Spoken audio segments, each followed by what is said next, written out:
waiting for the call to the final celebration. Thanks for coming. It's so nice to see everybody. So, here we are. So on behalf of Bill's wife Anna, Bill's mom, brother Chuck, sister-in-law Gretchen, and all the family, and all the Red Sky people, all Bill's friends, we want to welcome everybody here as we try to join ourselves to Bill's spirit and send him to the next place. So,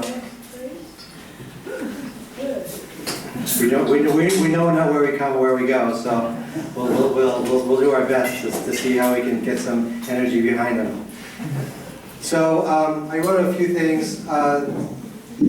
The thing about your 20s and 30s is that you do not realize that you are in your 20s and 30s. People older than you, say in their 30s and early 40s, you know, those older hippies, they tell you how young you are, and you don't believe them.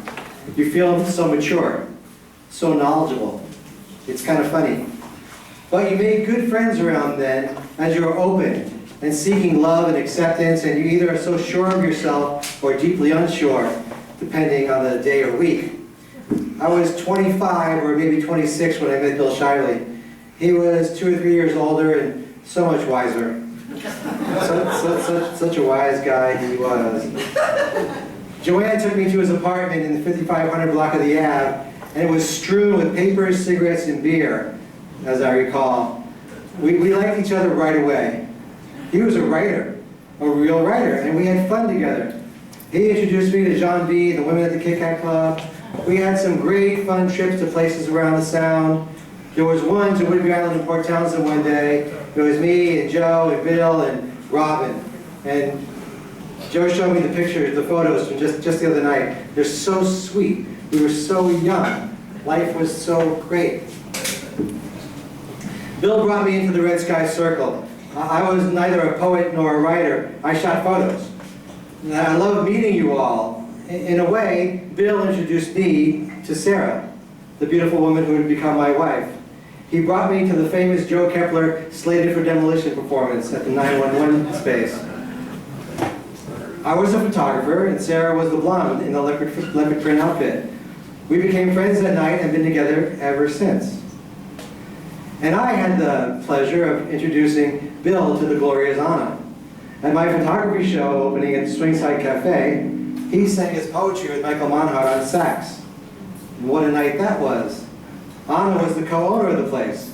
During a break, she said to me, "Tell me about your friend Bill." And Bill took me aside and said, "What's the story with your friend Anna?" So I laughed and I introduced them to each other, and they would spend the next 31 years or so together in their life in love with each other. In this way and in so many others, we will be connected forever. Bill and I did not speak with each other very much or see each other very much over these past 20 years, but I never really felt like we were out of touch. It's funny, isn't it? There are friends that you have, maybe only a few. You make them in your 20s and early 30s, and you'll always have them. I love Bill Shively, as you all did here as well. The thought that his voice, his raspy voice, his deep laugh, tinged with care and hope and longing, the thought that that voice has fallen silent is humbling. We are occasionally aware of our mortality. The silence of Bill's voice is one of those times for me. We know not where we go or where we come from. We only have a glimpse of how lucky we are to have been granted the gift of a brief time on this spinning oar hurtling through space. We are lucky to be here and lucky to have friends and lovers. I was lucky to have Bill for those transcendent years, and I am grateful for the time and his voice. So, Godspeed, sweet William. I would say rest in peace, but I think maybe, just maybe, you can continue to rage into the night as time continues to burn, both here and wherever you are. Thanks. So, you all saw what was in here. We're not going to read what's in here. Well, there we're going to have various readings. various people are going to come up and read, and then we'll have an open mic. And I've got to sign up for an open mic, and I'll put it over there by the poetry table if anybody else wants to sign up and read, and we can read as long as you want. So first up is our friend Martha Armstrong, who came in all the way from Ithaca, New York.